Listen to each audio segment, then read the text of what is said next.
Video में आगे बढ़ने से पहले एक रिक्वेस्ट है, ये हमारे और भी दो चैनल है, इन दोनों का लिंक आपको इस वीडियो के डिस्क्रिप्शन में मिल जाएगा। प्लीज़ ये दोनों चैनल भी सब्सक्राइब कर लेना। यहाँ पर भी डेली मैं आप लोगों के लिए शेयर बाजार से कनेक्टेड वीडियो पोस्ट करता रहता हूँ। चलिए आगे बढ़ते हैं इस वीडियो के टॉपिक के ऊपर। इस वक्त की एक बहुत ही बड़ी खबर, एक बहुत ही बड़ी रिपोर्ट जो मार्केट में निकल कर आ चुकी है, वही यहाँ पर मैं आपके सामने प्रेजेंट करने वाला हूँ। हो सके तो वीडियो के साथ अंत तक बने रहेगा। और इसके पहले भी कुछ वीडियो में पब्लिश कर चुका हूँ, वो वीडियोस अगर अब तक आपने नहीं देखे तो आप चाहिए तो हमारे चैनल के वीडियो सेक्शन में जाकर उन वीडियोज़ को देख सकते हो।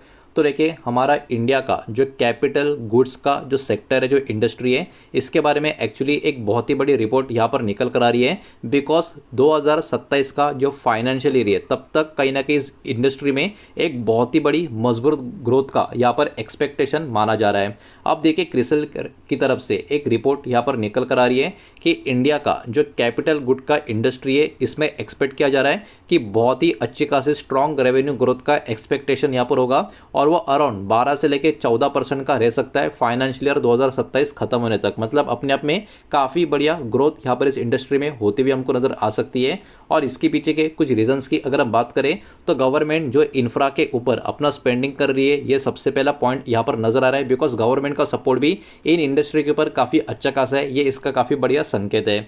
इसके अलावा प्राइवेट सेक्टर का जो कैपेक्स है वो भी लगातार यहाँ पर बढ़ रहा है, तो ये भी एक बहुत ही बड़ा रीज़न है। इतना ही नहीं, ऑर्डर का जो बैकलॉग है ये भी बहुत मजबूत है। मतलब यहाँ पर जो ओवरऑल ऑर्डर की ग्रोथ है वो काफ़ी अच्छी खासी हो रही है, ये एक इंडिकेशन है।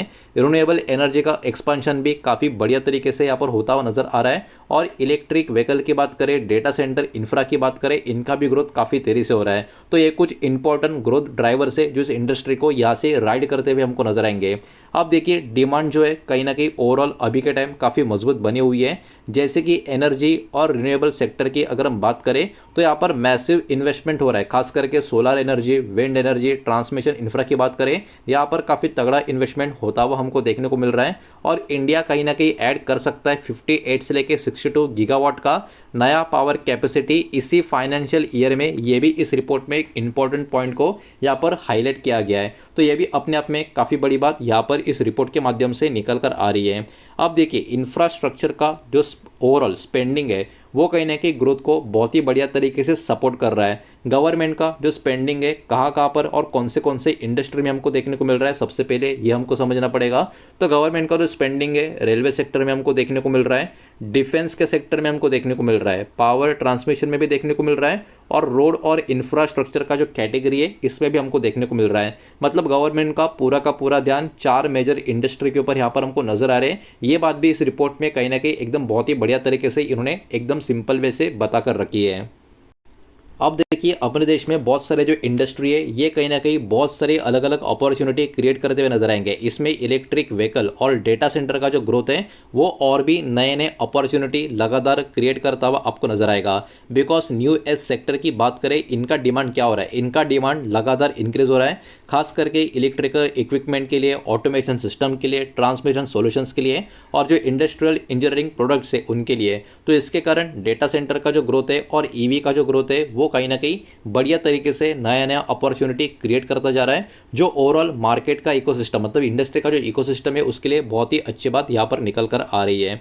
अब देखिए, मजबूत ऑर्डर बुक का जो सिग्नल है भविष्य के लिए, ये भी काफ़ी अच्छा खासा हमको देखने को मिल रहा है। बिकॉज जो इंडस्ट्री का डेटा आ रहा है उसको भी यहाँ पर हम समझेंगे, तभी ये वाला डेटा का महत्व आपको समझ में आ जाएगा।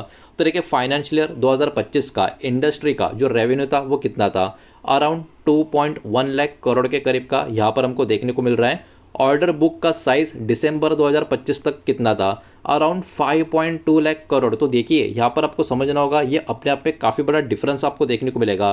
तो बुक टू बिल रेशियो अगर आप देखोगे तो यहाँ पर इसमें बहुत ही बड़ी इंप्रूवमेंट आपको देखने को मिलेगी। 3.1 मल्टीप्लाई से लेके, मतलब 3.1 टाइम्स से लेके 3.7 टाइम्स तक ये ग्रोथ होता हुआ आपको देखने को मिल रहा है। और इस बड़ी इंडस्ट्री में इस टाइप की ग्रोथ एक्चुअली काफ़ी अच्छी यहाँ पर मानी जाती है, और ये इंडिकेट कर रहा है कि मजबूत प्रोजेक्ट का इनफ्लो और भविष्य का एग्जीक्यूशन का विजिबिलिटी इस इंडस्ट्री में यहाँ पर नजर आ रहा है। इसी के कारण कहीं ना कहीं इस इंडस्ट्री के ऊपर बाजार का फोकस अभी के टाइम बहुत ज़्यादा बना हुआ है।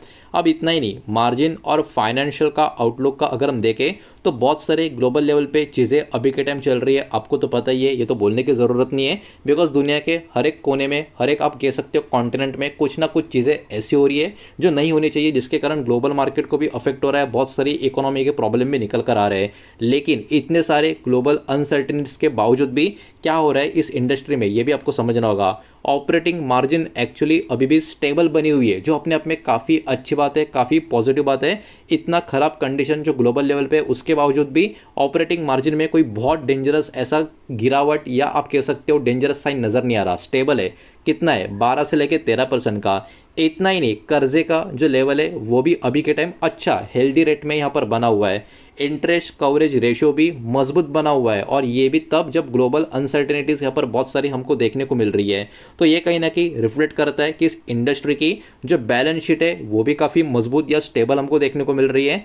एग्जीक्यूशन का कैपेबिलिटी भी इसके वजह से काफ़ी मजबूत बना हुआ है, ये भी एक कहीं ना कहीं सिग्नल है। और सेक्टर का ओवरऑल जो आउटलुक है वो भी यहाँ से काफ़ी हेल्दी बना हुआ है, जो ओवरऑल इस इंडस्ट्री के लिए आने वाले समय के लिए बहुत ही अच्छी बात यहाँ पर निकल कर आ रही है।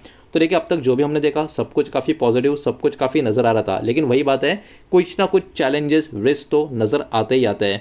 तो देखिए, यहाँ पर कुछ रिस्क फैक्टर्स भी होंगे जिनके ऊपर बाजार का फोकस यहाँ पर रहेगा।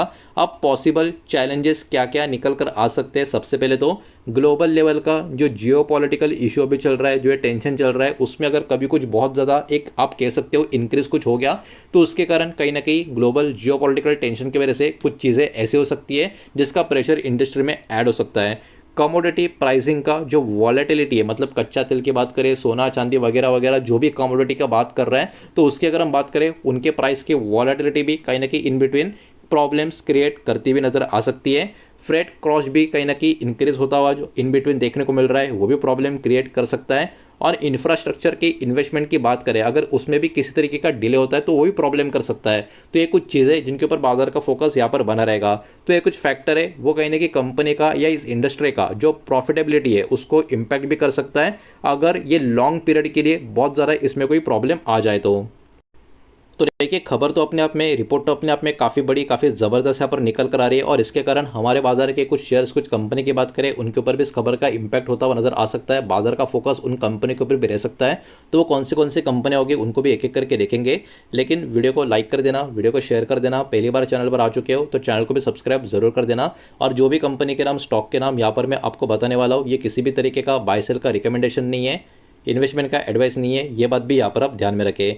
तो यहाँ पर सबसे पहले लार्ज कैप कैटेगरी की बात करें तो इसमें L&T, सीमंस, उसके बाद ABB इंडिया, भेल यानी BHEL, भारत इलेक्ट्रॉनिक्स और मतलब बेल, उसके अलावा डिक्सन टेक्नोलॉजी, ये कुछ लार्ज कैप कंपनियां होंगी जिसके ऊपर इस रिपोर्ट की वजह से बाजार का फोकस बना रह सकता है। मिड कैप कंपनियों की बात करें तो CG power and industrial solutions के ऊपर फोकस हो सकता है।